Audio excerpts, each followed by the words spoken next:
Teens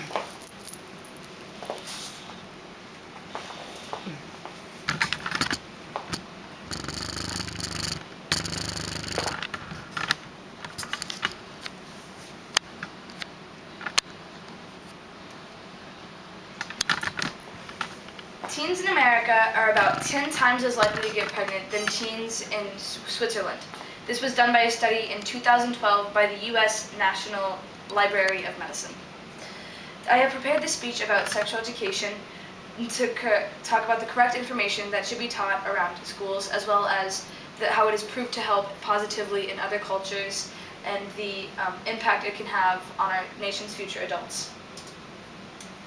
A great deal of this issue originates with the lies and unreliable information taught to sexual education classes across the United States schools. Done by the same people as my intro, teens in America are about 4 times as likely to get pregnant than teens in Norway and Germany.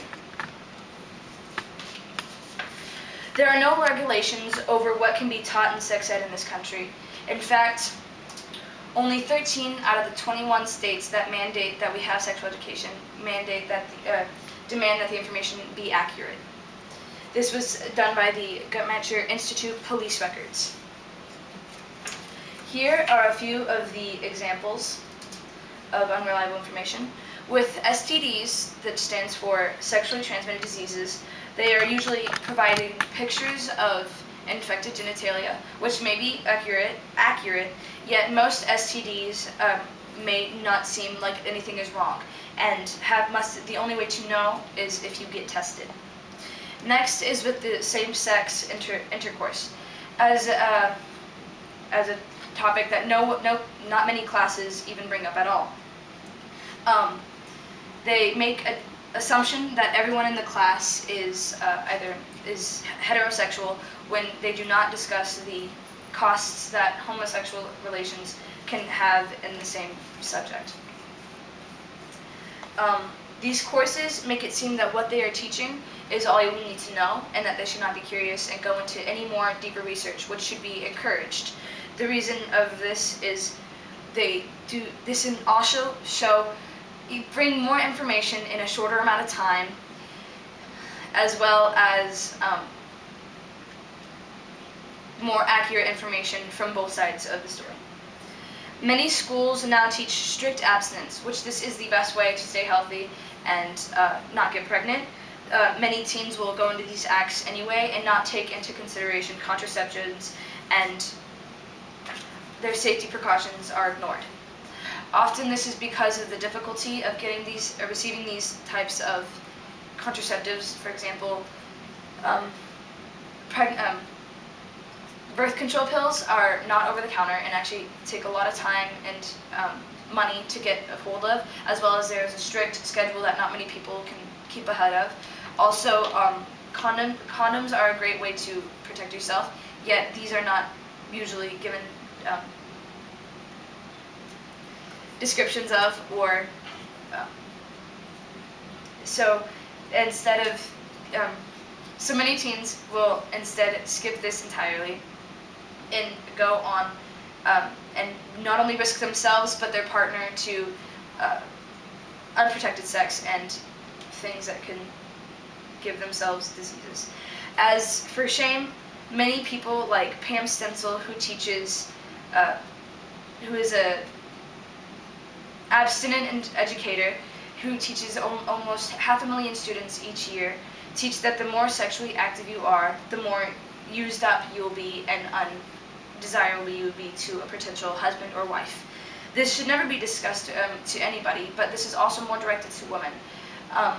Someone named Elizabeth Smart, who was held captive and sexually abused for many years of her life, was taught this in her high school sex ed class. She was very ashamed of the way she was treated in the past and felt that no one would love her and respect her the same because of how she was treated.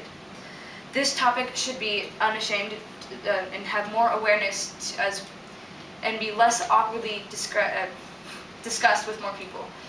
The best people to discuss this with is also the most scary to talk about with is your parents. Of course, no one wants to discuss this with their parents, but it should be something that is because it is something that will be used not only in school but outside of and beyond, like in college and in careers. You will need to know the different information and the ways this can be taught. Many studies have shown that the majority of college students are confused over what can be counted as consent or not. Something that is not enforced enough in schools is no means no. If someone says no, you should respect this and not try, persuade, or trick someone into these kinds of relations. That is something that is also not discussed well enough in sexual education courses. As talk show host John Oliver put into analogy, if two people are in a wrestling match, but one person did not agree to fight, the other is committing a crime. Lastly is the emotional outcome that such acts are not talked about. Many couples will feel the need that they must stay together, or that they will feel very guilty if they break up, and force themselves to feel such kind of vulnerability after taking these acts with these people. And this is something that should be recognized before they taking on these relations like sexual intercourse. They will not only know more the cost, but it will be taken just as seriously as STDs and teen pregnancy should be. So after discussing how it has helped cultures in the past, as well as the impact it can show on students in America today, and the information that will be more reliable that should be taught all over America, I hope you learn more about sexual education and the importance it needs to have around high schools all over America. Thank you very much for your time. Yay! Really hard for the whole speech. And then, okay, awesome.